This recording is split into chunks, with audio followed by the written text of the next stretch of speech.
Good morning student class 6 के बच्चों। आज मैं आप लोगों को आपकी परीक्षा से संबंधित कुछ जानकारी दे रहा हूं कि आने वाली आगामी परीक्षा जो अब आपकी दीपावली छठ के बाद होने जा रही है उसमें आपके कैसे प्रश्न पूछे जाएंगे और आप उसको कैसे कैसे आपका उत्तर देना होगा। ये प्रश्न आपके वैकल्पिक होंगे, वस्तुनिष्ठ होंगे। इस वस्तुनिष्ठ और वैकल्पिक प्रश्न के 4 ऑप्शन में उत्तर दिए रहते हैं। आपको उन 4 ऑप्शन के उत्तर में से एक सही उत्तर का चुनाव करना है।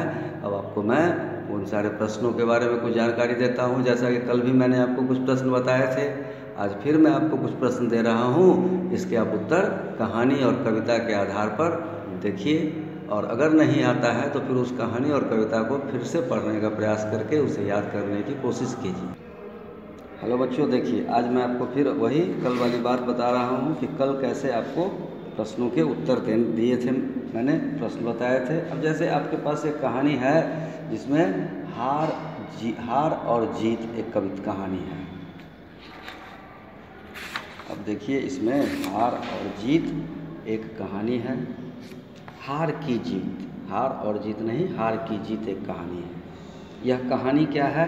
तो बाबा भारतीय की कहानी है। यह कहानी बाबा भारतीय, खड़ग सिंह और उनके घोड़े सुल्तान के बीच की कहानी है। अब देखिए इसमें तो बाबा भारती ने क्या पाल रखा था। अब उसने देखिए क्या पाल रखा था, उस कहानी को याद कीजिए। तो उसने क्या पाल रखा था? आदमी पाल रखा था, बकरी पाल रखा था, चिड़िया पाल रखा था, घोड़ा पाल रखा था। क्या पाल रखा था? और जैसे ही कहानी आप पढ़ेंगे आपको याद होगा बाबा ने क्या पाल रखा था। तो बाबा ने घोड़ा पाल रखा था। उस घोड़े का नाम क्या था? उस घोड़े का नाम क्या था? उस घोड़े का नाम सुल्तान था। वह घोड़ा कौन अपने कब्जे में करना चाहता था? वह घोड़ा खड़ग सिंह अपने कब्जे में करना चाहता था। खड़ग सिंह ने वह घोड़ा कैसे अपने कब्जे में लिया? तो छल का सहारा लेकर के, धोखेबाज बन करके, एक अपाहिज बन करके वह रास्ते में फकीर के रूप में बैठ गया और इस तरह से उसने छल का सहारा लेकर घोड़ा। अब उसके बाद देखिए कि आपके पास और भी बहुत सारे प्रश्न बनेंगे। अब जैसे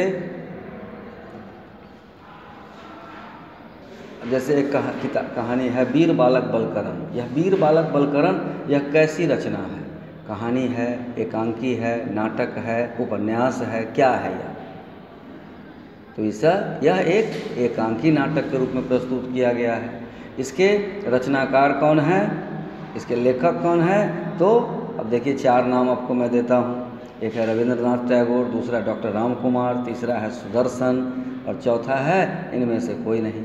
अब देखिए आप याद कीजिए उस कहानी को तो आपको कहानी याद आएगा।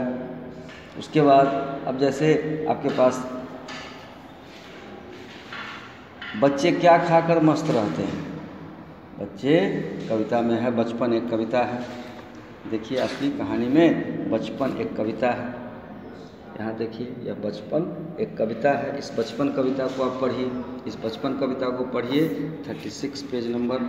देखिए मैं आपको यहाँ दिखा रहा हूँ। बचपन यह कविता है। इसमें बच्चे क्या खाकर मस्त रहते हैं?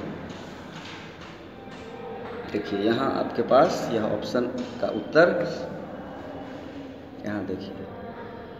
माँ ओ कहकर बुला रही थी, मिट्टी खाकर आई थी, कुछ मुंह में कुछ लिए हाथ में मुझे खिलाने आई थी। बच्चे क्या खाकर मस्त थे? तो उसमें उसे मिट्टी खाकर ही जो आनंद और प्रफुल्लित होती थी जितना बच्चा वह उसी में मस्त रहा। इस तरह से आपके पास यह उत्तर मिल गया। अब इस तरह से फिर मैं आपको अगले सप्ताह, क्योंकि कल से फिर मैं व्याकरण का रिवीजन करवाऊंगा, तो अगले सप्ताह फिर मैं आपको प्रश्नोत्तर से अवगत कराऊंगा।